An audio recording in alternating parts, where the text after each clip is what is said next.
I have often speculated historians will look back on our own society and recognize a type of cultural crisis. Since the end of the World Wars, there has been a break in the grand narrative that has linked Western man to the world that his ancestors lived in. Subsequently, the concept of a unified canon of literature, music, theater, and sport that could impart wisdom to each new generation has diminished, supplanted by the view that culture is little more than a cacophony of different voices playing out subjective experience or power relations.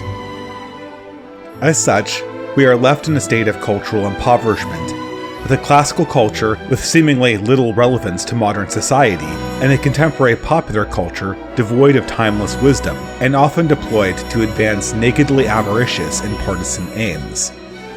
We occupy a desert of substance in a sea of meaningless stimulation.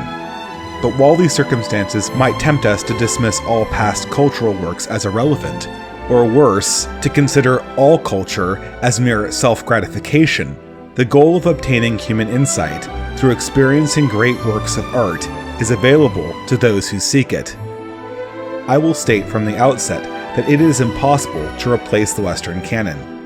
Whatever might have been useful in the 19th century, our time is too individualistic, too multicultural, and too broken for anything so formal to be organized, let alone taught. Moreover, there is a distinct danger in overly romantic portrayals of the past, which could cement the separation we feel between our own age and our history.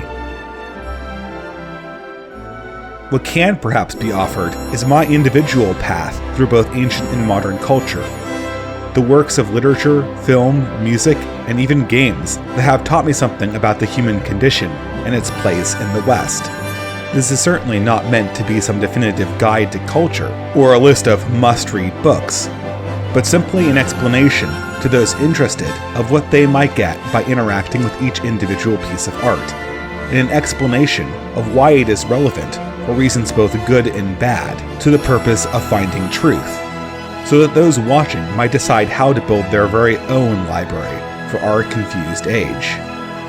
This is Traditionalist Codex.